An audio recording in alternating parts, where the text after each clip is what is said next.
Nós estamos, ao longo desses domingos, apenas para quem ainda não acompanhou os domingos anteriores, nós estamos ao longo desse domingo fazendo uma série de reflexões sobre o tema exclusão e abraço, a partir de algumas ideias que no livro com o mesmo título, do teólogo croata Miroslav Volf, a partir das ideias do Miroslav Volf no seu livro, a gente desencadeia aqui alguns outros pensamentos, alguns acréscimos, algumas reflexões bíblicas.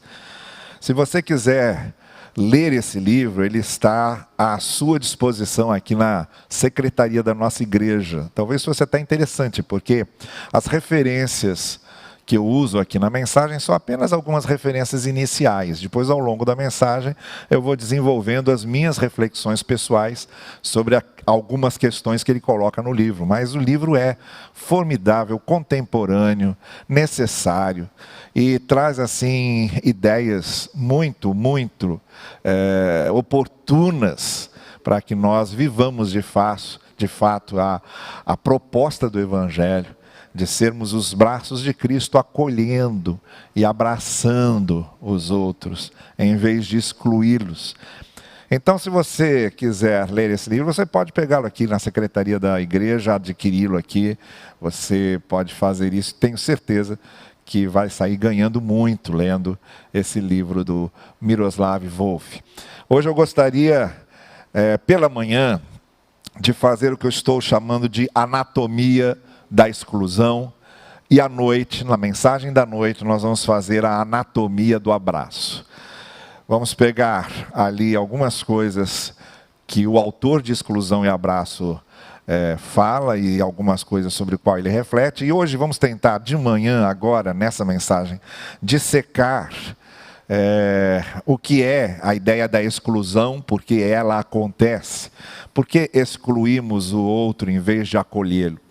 E à noite nós vamos fazer a anatomia do abraço. Nós vamos também dissecar a ideia do abraço no Evangelho e ver os motivos pelos quais nós abraçamos e acolhemos o outro, tá bem? Então hoje pela manhã nós vamos fazer a primeira parte dessa reflexão, que é a anatomia da exclusão. Por que é que nós, em vez de acolhermos os outros, nós os afastamos, nós os excluímos, nós os perseguimos, nós os desprezamos, nós nos tornamos intolerantes para com eles? E o texto bíblico que eu gostaria de usar como base para essa reflexão nossa é o de Gálatas, capítulo 2, verso 20. Porque nós temos dito aqui que a grande receita para entendermos esse mecanismo da exclusão e do abraço é justamente entendermos a proposta do Evangelho, que é a proposta do abraço, que é a proposta do acolhimento, que é a proposta da compaixão, da misericórdia, do perdão, da amabilidade, não é? Das virtudes do Espírito Santo. Então essa é a proposta do Evangelho. E o não-evangelho, o anti-evangelho, seria justamente o contrário. Então, a gente pode entender que quando compreendemos, de fato, a proposta do evangelho, a gente está compreendendo o que significa o abraço, do qual trata esse livro do Miroslav Volf e do qual estamos tratando aqui. Quando entendemos o evangelho, a gente entende bem quais são os pressupostos da exclusão, porque o afastamento do outro e o desprezo ao outro e a perseguição ao outro acontecem. E um dos textos que nós temos no Evangelho que nos ajuda a compreender todos esses pressupostos, todas essas estruturas por trás do que eu estou chamando aqui hoje de anatomia da exclusão e anatomia do abraço, entre esses textos nós temos esse de Gálatas, capítulo 2, verso 20, que, olha, eu não tenho dúvida nenhuma de que está entre os textos que a gente muitas vezes cita sem entender direito. Eu não tenho dúvida nenhuma que muita gente está dizendo de cor esse versículo, que às vezes a gente aprende desde a escola dominical lá, quando a gente é criança, fica repetindo isso aqui, mas eu tenho absoluta certeza que grande parte das pessoas que sabem dizer esse versículo de cor, não entenderam exatamente o que esse versículo está dizendo. E por que Paulo está dizendo isso? Paulo está aqui falando a uma igreja. Ele não está falando a não crentes. Paulo está aqui falando a pessoas que conheciam o Evangelho. Ele não está falando a pessoas que não conheciam o Evangelho. Então, Paulo está aqui se referindo a um grupo, ou se dirigindo a um grupo, que é um grupo de religiosos, que é um grupo componente de uma igreja, provavelmente na Galácia do Sul. A gente tinha a Galácia do Sul, tinha a Galácia do Norte. Uma grande parte dos comentaristas do Novo Testamento acredita que esta igreja dos Gálatas é a da região sul da Galácia. Paulo está se dirigindo a essas pessoas que liam a Bíblia, liam as Escrituras, refletiam sobre as Escrituras, cultuavam juntas, eram igreja. Então ele não está falando a pessoas que não conheciam o Evangelho, ele está falando a pessoas que conheciam, mas conheciam mal. Essa igreja da Galácia, muito especialmente, conhecia muito mal. Conhecia tão mal a ponto de o apóstolo Paulo dar início à sua carta de uma forma visivelmente irritada, visivelmente contrariada. Em todas as outras cartas de Paulo, a gente vê Paulo fazendo uma saudação, dizendo: olha, tenho recebido boas notícias de vocês, agradeço a Deus pela vida de vocês. Até para Coríntios ele faz isso. Até para a igreja mais carnal, mais perniciosa, que é a igreja de Corinto, Paulo faz essa saudação mais amável, chamando os coríntios de santos e de irmãos. Mas aqui, na carta aos Gálatas, é como se Paulo já entrasse metendo o pé na porta. Ele já começa dizendo: olha, eu estou admirado como vocês estão vivendo um evangelho que não é absolutamente o evangelho que eu ensinei para vocês. E a gente percebe essa irritação mais adversa, mais contrariada de Paulo, e aí a gente começa a entender melhor por que ele vai falando de certos temas e de certos assuntos para aquele grupo da comunidade de fé. Não para incrédulos, ateus, promíscuos. Não, ele está falando para esse grupo da comunidade de fé, que lê a Bíblia, que cultua, que está ali comungando. E para esse grupo é que ele está dizendo: vocês estão longe do que o sentido do Evangelho de fato pede para vocês. E aí é nesse contexto que esse versículo, que muitos de nós sabemos de cor, mas não compreendemos o espírito verdadeiro desse versículo, é aqui que ele se encaixa. E é por causa disso que Paulo está dizendo no verso 20: fui crucificado com Cristo, assim já não sou eu quem vive, mas Cristo vive em mim. Essa essência do Evangelho não é um espírito eclesiástico, não é um espírito religioso, não é um espírito comunitário institucional, é o Espírito de Cristo. O Espírito de Cristo reproduzindo em nós o Cristo. Paulo está dizendo aos Gálatas: vocês estão reproduzindo uma série de coisas que não são o Cristo, porque o Evangelho é reproduzirmos o Cristo em nós. É o Cristo vivendo em nós, porque nós fomos crucificados com Ele. A vida que agora vivo no corpo, essa vida que eu estou vivendo aqui nesse chão, nessa terra, nesse planeta, nesse universo, no continente latino-americano, nesse país que chamamos de Brasil há mais ou menos 500 anos, a vida que nós vivemos aqui, em que nos tocamos, nos abraçamos, agora nem tanto, mas em que estamos em contato físico com o outro, em que temos obrigações físicas e concretas, trabalhos físicos e concretos, em que estamos diante da natureza física e concreta, essa vida que estamos aqui no corpo, que é a única vida que temos aqui, porque quando essa vida física que temos aqui acabou, não estamos mais aqui. Porque, como eu já disse outras vezes, morrer é essencialmente ter estado e não estar mais. A única vida que podemos viver aqui é a vida do corpo, não tem outra. Estamos vivos enquanto o corpo está vivo. E a vida que vivemos nesse corpo, diz Paulo, deve ser uma reprodução do Cristo em nós. A vida que agora vivo no corpo, vivo-a pela fé no Filho de Deus. Ele é o padrão, ele é a referência, ele é a inspiração para essa vida que vivemos no corpo, que me amou e se entregou por mim. E daqui a pouco eu volto a esse texto. Eu quis apenas dar um panorama geral do significado disso aqui, que a gente fica decorando, recitando e não pega o sentido exato que Paulo estava dando a esse texto quando escreveu. O que Paulo está mostrando aqui é o verdadeiro evangelho vivido no corpo, fisicamente, na vida que aqui vivemos. E como eu disse, nós vamos fazer hoje uma anatomia da exclusão. Vamos dissecar a exclusão. Por que é que excluímos o outro? Por que é que desprezamos, odiamos, perseguimos, afastamos o outro?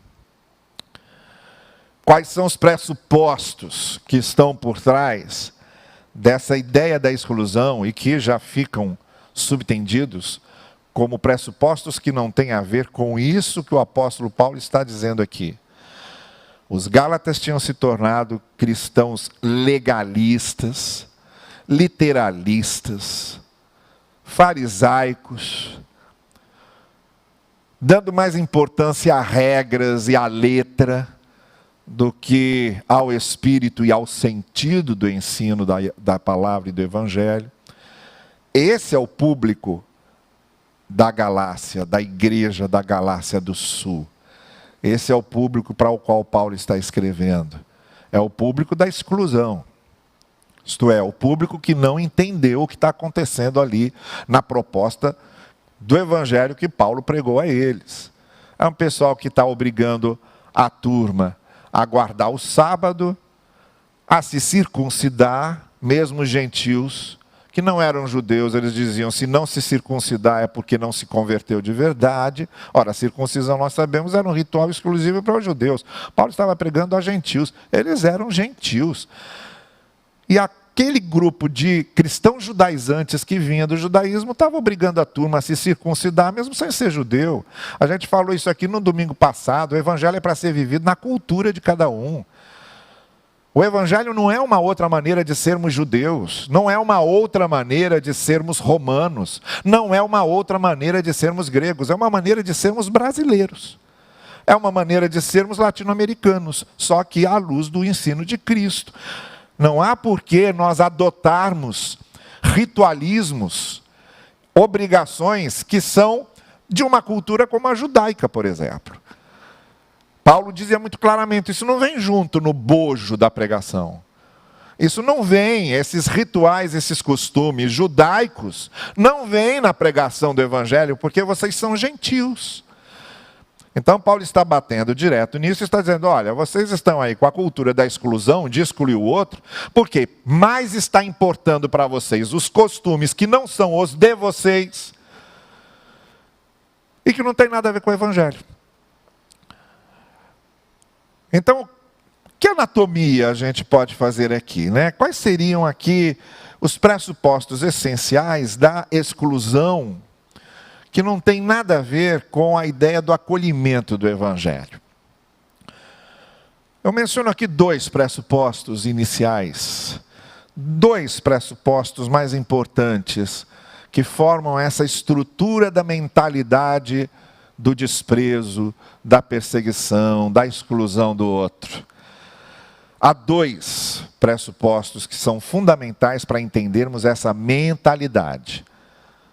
Eu gosto muito, quando eu dou aula aos meus alunos de história da igreja, de história da teologia, eu costumo dizer a eles, o que importa para a gente é a história das mentalidades, não exatamente os fatos em si, mas como aquela mentalidade se formou. Por que é que hoje a gente pensa como pensa?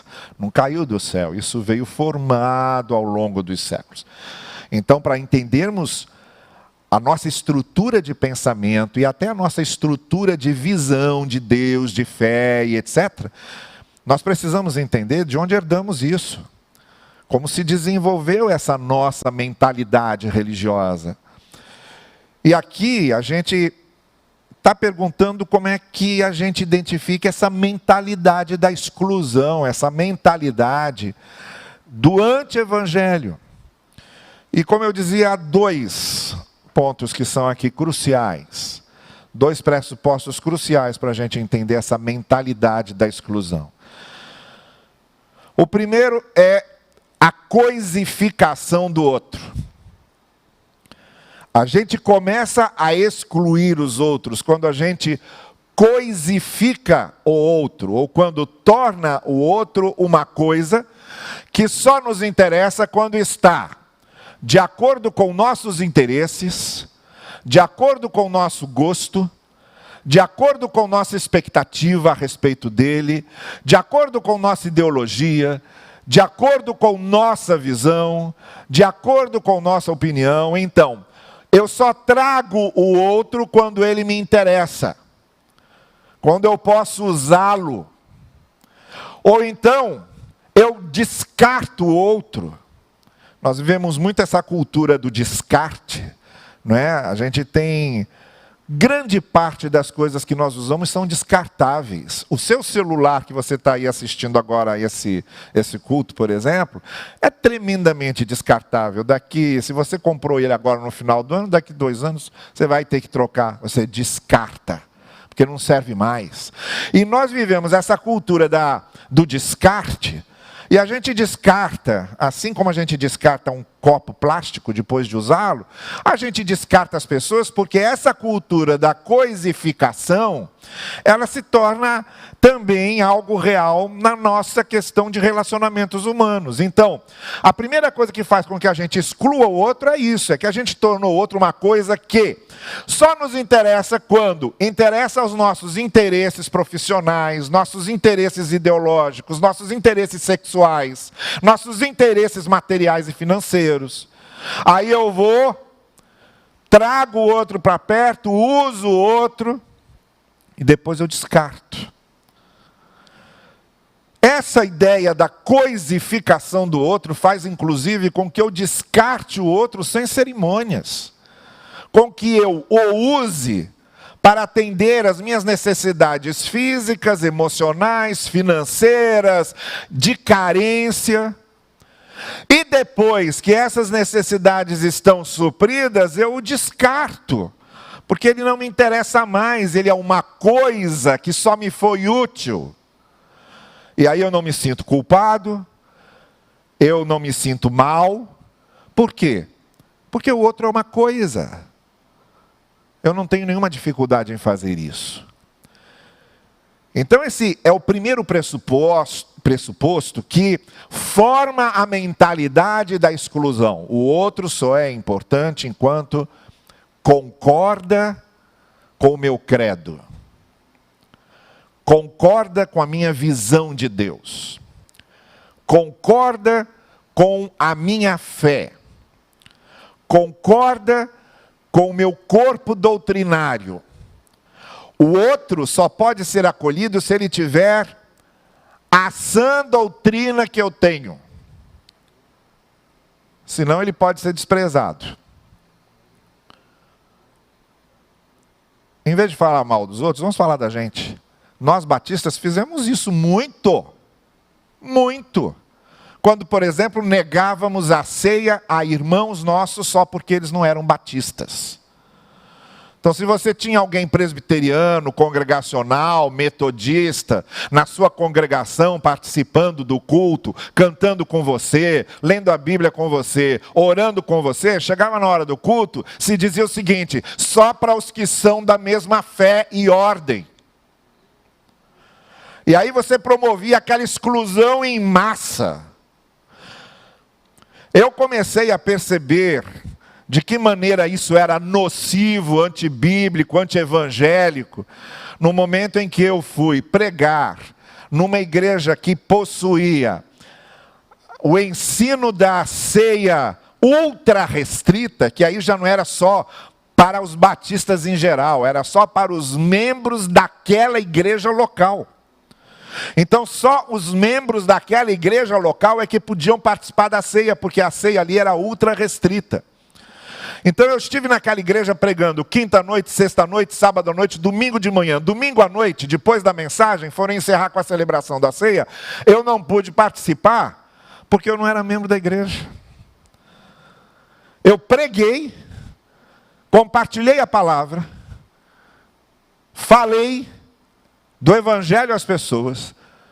Houve decisões, houve amadurecimento espiritual, houve proclamação da palavra por minha boca, e no final eu não pude participar da celebração da ceia, porque a ceia era exclusivista, a ceia era exclusão. Ora, o momento em que Jesus está celebrando a ceia com os seus discípulos, molha o pedaço de pão e oferece a Judas, que era um gesto que o anfitrião fazia para o seu convidado de honra, dizendo: Judas, você aqui agora é o meu convidado de honra.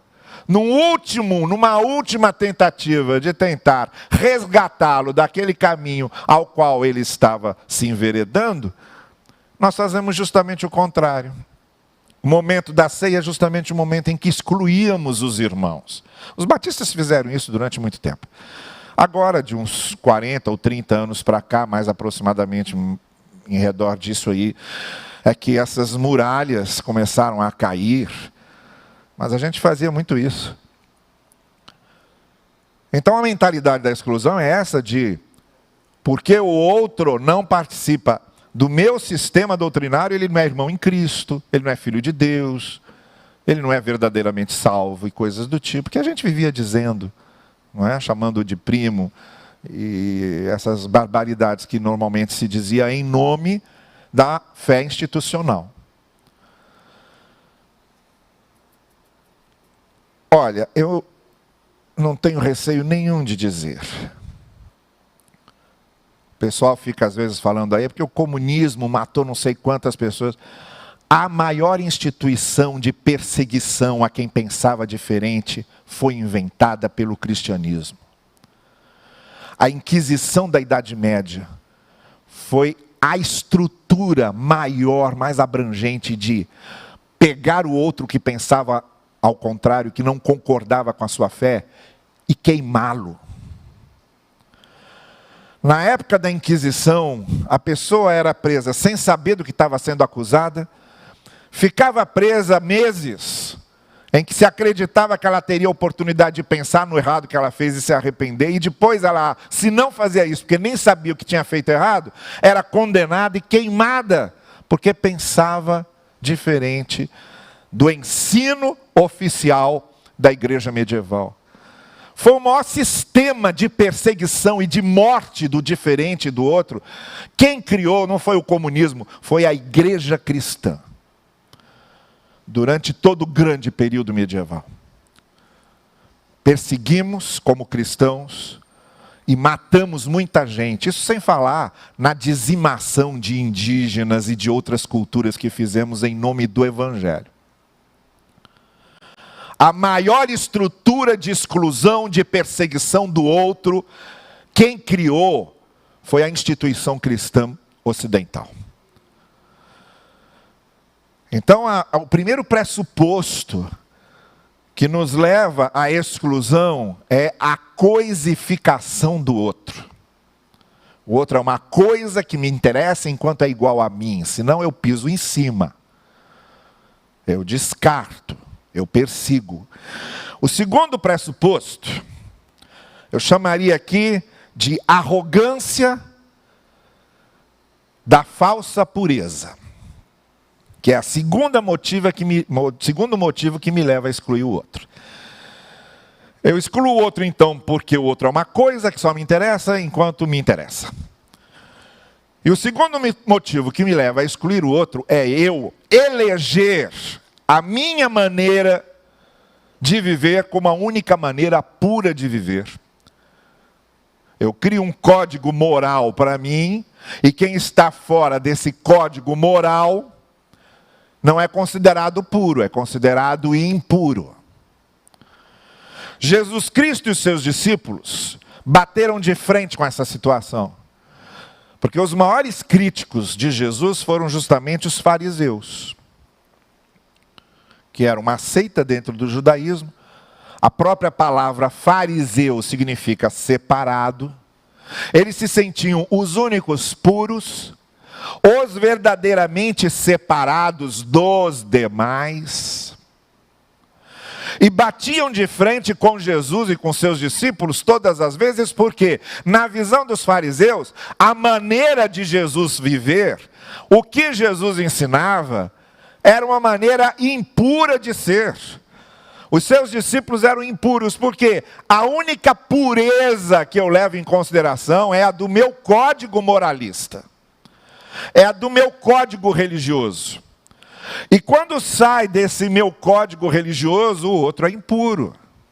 O outro não é crente, o outro não é filho de Deus, o outro não é verdadeiramente convertido. E essas categorias todas que a gente normalmente vai criando para distanciar de nós aqueles que não seguem muitas vezes a nossa cartilha de pureza. E a nossa cartilha de pureza, na maioria das vezes, tem a ver com hábitos e costumes e não com verdadeira ética. E não com as virtudes. A lista do que é pureza no Evangelho é a lista de virtudes, não é a lista de hábitos e costumes. É a lista de virtudes. O caráter de uma pessoa não é julgado por ela estar na moda ou não. O caráter de uma pessoa é julgado no Evangelho se ela tem ou não aquelas virtudes de amor, de paz, de mansidão, de autocontrole, de pacificação. Você pega as bem-aventuranças do Sermão do Monte e mais o fruto do Espírito na carta aos Gálatas, Paulo vai dizer justamente o que significa estar crucificado com Cristo aos Gálatas, falando do fruto do Espírito. Você pega aquilo lá e você encontra virtudes. A ética são as virtudes, não hábitos e costumes culturais.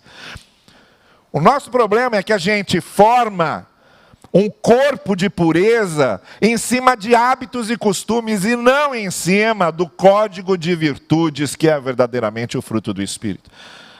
Caráter tem a ver com isso, se eu tenho ou não tenho o fruto do Espírito.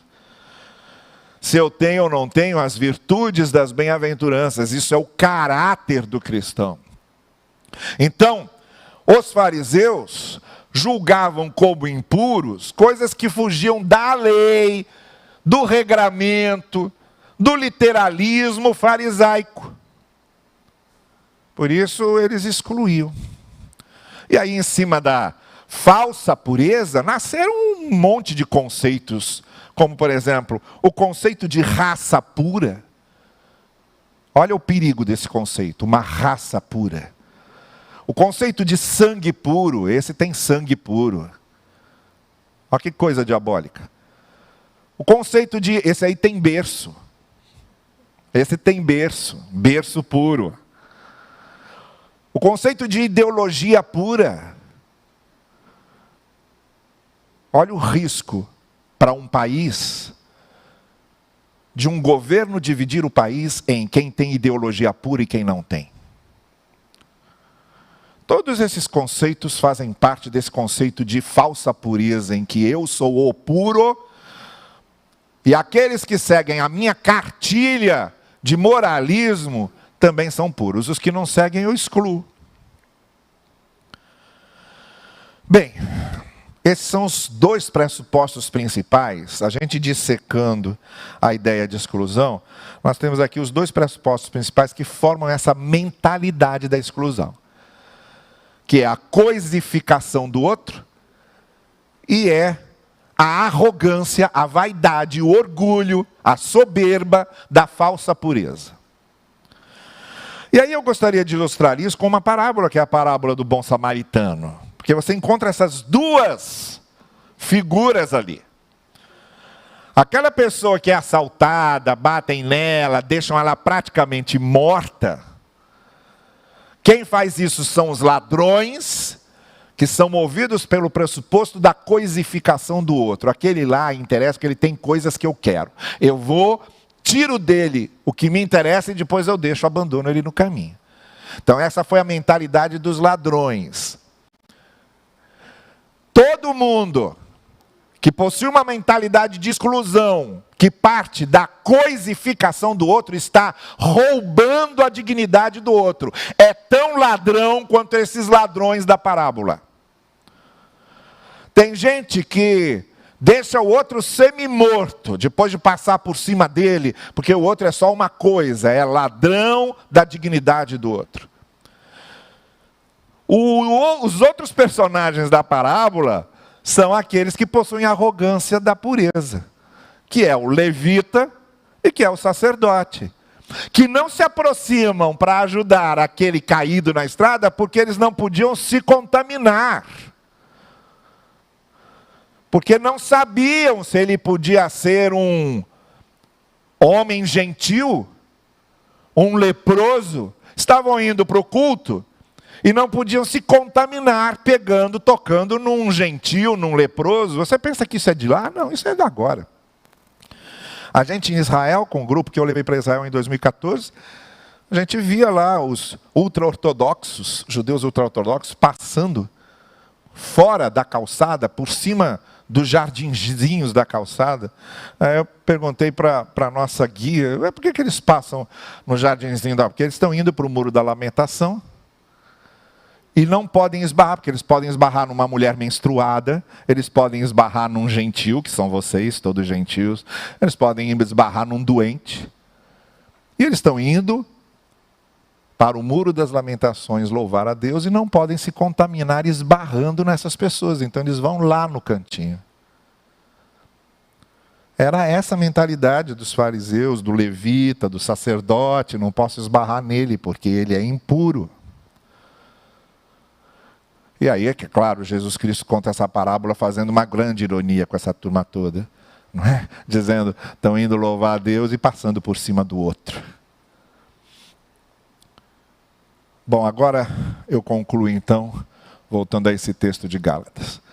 A solução para esses dois pressupostos, da coisificação do outro e da arrogância da falsa pureza, é exatamente o que Paulo está dizendo aqui em Gálatas.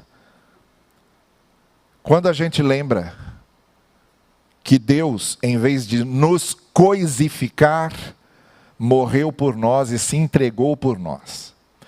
E quando a gente lembra que a economia da graça, ela supera a economia dos méritos pessoais. Ninguém merecia a redenção, por isso que Cristo veio e foi crucificado por todos. Então esse texto reúne exatamente o que no Evangelho vai contra qualquer pressuposto de exclusão. Para aqueles que coisificam o outro, Paulo diz, se eu já estou crucificado com Cristo, assim como Cristo se entregou, em vez de coisificar o pecador, ele se entregou por eles, ele morreu por eles, ele os amou a esse ponto. Se eu estou crucificado com Cristo, eu vou reproduzir isso na minha vida.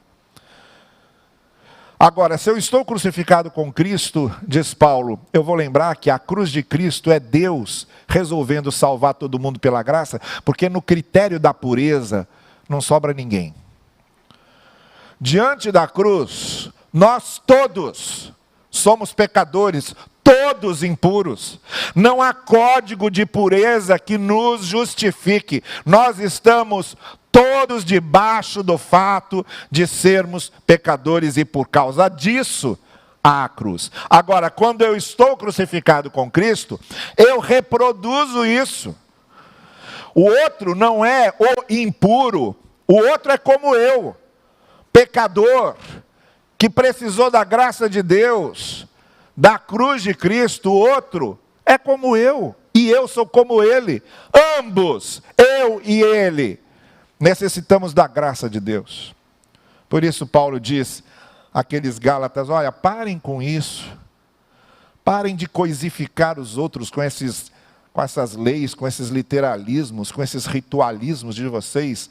Parem com a lógica da falsa pureza, Porque não há isso diante de Deus, ninguém é o puro diante de Deus, o puro diante de Deus é Cristo.